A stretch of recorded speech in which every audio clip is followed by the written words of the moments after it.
Olá pessoal, graça e paz, tudo bem? Hoje nós vamos iniciar o capítulo 8 do livro Ladrões de Sonhos, de Rick Renner. E esse capítulo 8 nós vamos dividir também em 3 partes. O título é O Cordão de 3 Dobras Não Se Rompe Facilmente. O meu mais profundo desejo é que este livro desperte em você o desejo de buscar fervorosamente o plano e o propósito de Deus para a sua vida, caso ele ainda não tenha falado com você. Também oro para que, uma vez que saiba o que Deus o chamou a fazer, você seja igualmente provocado a seguir a direção do Espírito Santo e a dar os passos necessários para fazer esse plano divino acontecer com sucesso. Entretanto, ao incentivá-lo ao amor e às boas obras, Hebreus 10, 24, eu seria negligente se não lhe lembrasse de um fato extremamente importante. Você não está sozinho nesta aventura. Antes de qualquer coisa, você tem a promessa de Jesus de que ele nunca o deixará nem o abandonará. Vê Hebreus capítulo 13, verso 5. Essa, com certeza, é a verdade mais importante que você nunca deve perder de vista. Jesus deve ser sempre o seu foco primordial ao começar a perseguir os propósitos dele para a sua vida. Mas também quero enfatizar que quando você começar a dar passos para tornar o seu sonho uma realidade, Deus colocará outras pessoas em sua vida para auxiliá-lo. Ele trará esses relacionamentos para você com o propósito de encorajá-lo e provocá-lo a reagir corretamente quando as situações difíceis surgirem. E eu lhe garanto que as situações difíceis surgirão à medida que o inimigo tentar impedir que o plano de Deus se cumpra em você. Há 2 razões fundamentais pelas quais sucumbimos às táticas dos ladrões de sonhos e abandonamos a visão. A primeira envolve nossa caminhada individual com o Senhor. Precisamos proteger o nosso coração e a nossa mente, passando tempo com a sua palavra e orando por orientações divinas e força da parte do Espírito Santo. Essencialmente, cada capítulo deste livro até agora lidou com diferentes aspectos de como manter um relacionamento forte e duradouro com Deus. Mas a segunda razão pela qual perdemos a paixão e abandonamos os sonhos diz respeito aos nossos relacionamentos dentro do corpo de Cristo. Às vezes, depois que se passou muito tempo desde que recebemos uma palavra de Deus, carregamos um enorme fardo de desânimo e não nos voltamos para outros cristãos em busca de ajuda e apoio. No entanto, Deus nunca pretendeu que vivêssemos a vida de fé sem a companhia de outras pessoas. Ladrão de sonhos número 7, isolamento. No livro de Eclesiastes, Salomão escreveu vários versículos que indicam que ele compreendia que nenhum homem é uma ilha em si mesmo. A mensagem desse versículo é clara. Precisamos um dos outros enquanto nos esforçamos para realizar os sonhos que Deus nos dá. Melhor é serem 2 do que 1, porque tem melhor paga do seu trabalho. Porque se caírem, um levanta o companheiro. Ai, porém, do que estiver só, pois caindo não haverá quem o levante. Também, se 2 dormirem juntos, eles se aquentarão. Mas um só, como se aquentará? Se alguém quiser prevalecer contra um, os 2 lhe resistirão. O cordão de 3 dobras não se rebenta com facilidade. Eclesiastes capítulo 4, verso 9 a 12. Já falamos sobre os ladrões de sonhos. O tempo, Satanás, amigos, família, neutralidade e falta de preparação. Outro roubador de sonhos com o qual precisamos lidar como crentes é o isolamento. Se o inimigo tiver êxito em nos isolar dos nossos irmãos e irmãs em Cristo, ele paralisará o nosso crescimento espiritual e tornará quase impossível cumprirmos o nosso destino divino. Veja, não estou me referindo aos crentes que sofrem o isolamento nas prisões políticas ou em situações semelhantes, separados dos outros crentes contra sua vontade. Sem dúvida, a Bíblia nos diz que Deus dá uma graça e consolo especiais a esses irmãos e irmãs preciosos. Também não estou me referindo aos cristãos que programaram tempos de separação para buscar a Deus ou para ter um tempo necessário de descanso e refrigério. Estou falando sobre cristãos que no curso normal da vida engolem uma maneira após a outra do inimigo. Mentiras do tipo: ninguém gosta de mim, ninguém nunca teve esse problema ou fraqueza com o qual estou lutando. Ninguém gostaria de mim se eu me abrisse e mostrasse quem realmente eu sou. O que tenho a oferecer a alguém? Afinal, Finalmente, essas pessoas se recolhem para dentro de si mesmas, escondendo-se até ficarem isoladas e sozinhas.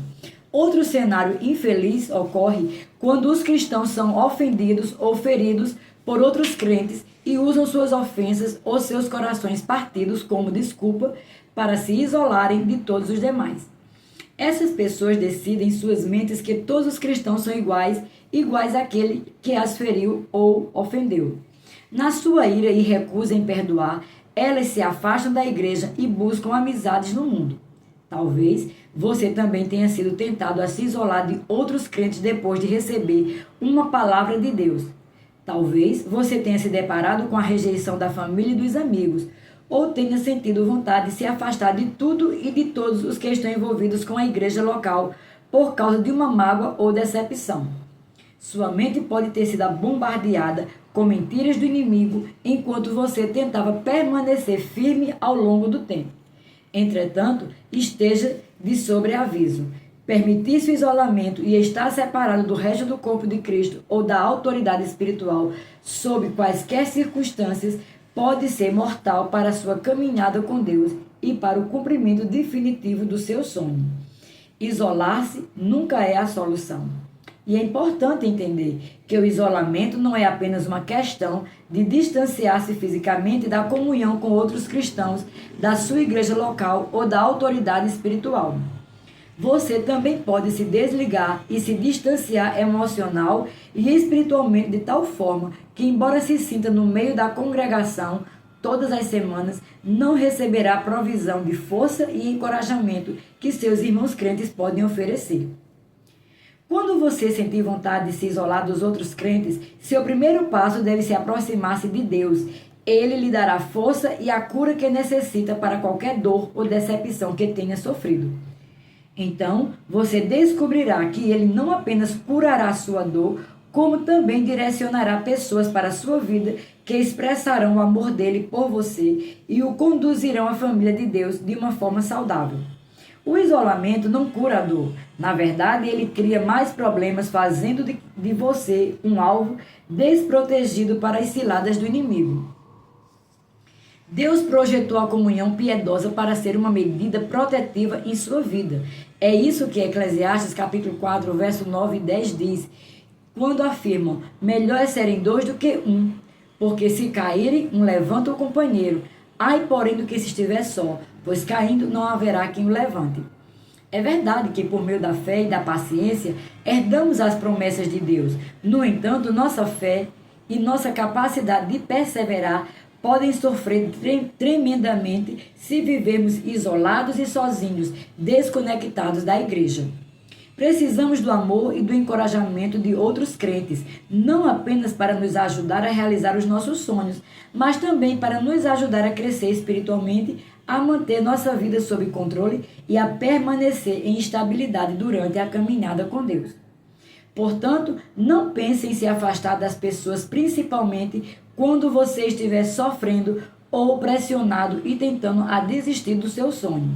O inimigo tentará lançar esses pensamentos negativos em sua mente como um gancho para puxá-lo para o isolamento a fim de intensificar o ataque contra você. Sempre que começar a pensar assim, você deve reconhecer que agora mais do que nunca precisa desses irmãos e irmãs que Deus colocou em sua vida por perto. Lembre-se de que até Jesus precisou da comunhão dos seus amigos mais chegados durante um momento de grande angústia interior. Foi essa a razão pela qual ele pediu que Pedro, Tiago e João orassem com ele no jardim do Getsêmani na noite anterior à crucificação.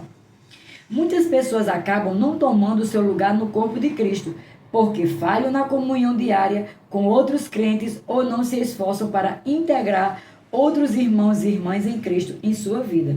Elas têm medo de confessar suas fraquezas a um amigo, de admitir que precisam de ajuda ou mesmo de pedir oração. Se esses crentes continuarem cedendo às táticas de isolamento do inimigo, não demorará muito para que sua capacidade de perseverança frente às grandes lutas e aflições fique cada vez menor. Dessa forma, quando um dia eles sofrerem Um dos golpes devastadores da vida, daqueles que são impossíveis de suportar sozinho, estarão muito mais vulneráveis e propensos a desistir ou tornarem-se apáticos no caminho, na caminhada com Deus. A fé vem de Deus e é alimentada pela sua palavra à medida que temos comunhão com o Espírito Santo e recebemos orientação dele. No entanto, Deus deseja que recebamos uma grande parte da sua palavra através de outros cristãos também.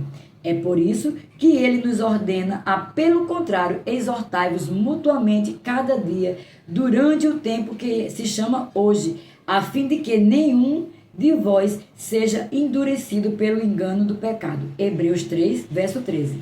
Além disso, a Bíblia nos diz que a fé sem obras é morta. Tiago capítulo 2, verso 26. Enquanto convivemos com outros santos na igreja local, temos ampla oportunidade de colocar a palavra em ação em nossas vidas.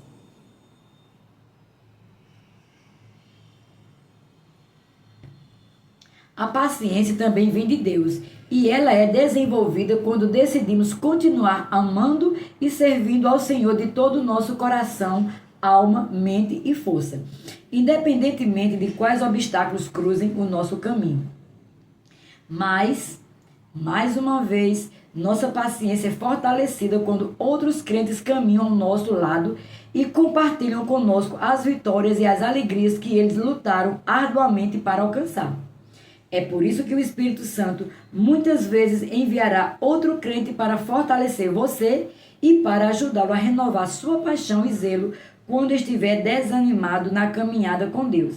Esse amigo em Cristo o ajudará a se reconectar com o poder da palavra de Deus e com o fogo do Espírito Santo.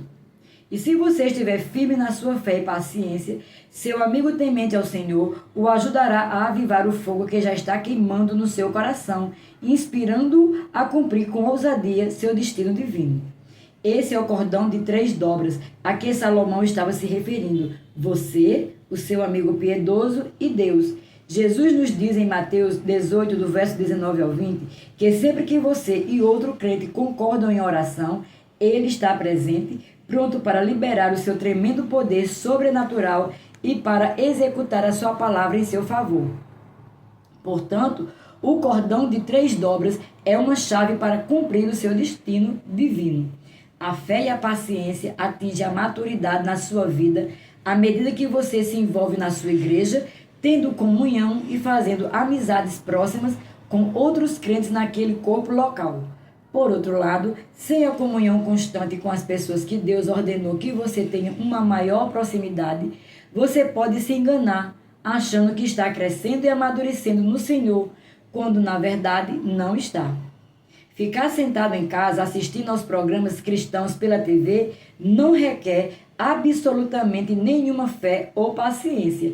Enquanto está sentado na sua poltrona confortável ou reclinando-se no final do sofá, aliás, no seu sofá, em frente à televisão, você está no controle total da situação. Você pode escolher o que mais lhe agrada a qualquer momento e ninguém o desafiará a subir de nível. Ainda que você seja profundamente tocado com a ministração da palavra feita por um ministro em um programa de TV, o fato é que ninguém estará ali com você para incentivá-lo a viver de acordo com aquele ensinamento. Talvez você nunca se sinta impelido a aplicar na sua vida diária os princípios que ouviu, porque não está associado a outros cristãos, nem está se colocando propositalmente em qualquer situação que exija que você haja com base no que aprendeu. É claro, o Espírito Santo está sempre presente e ele o estimulará e lhe trará convicção até certo ponto.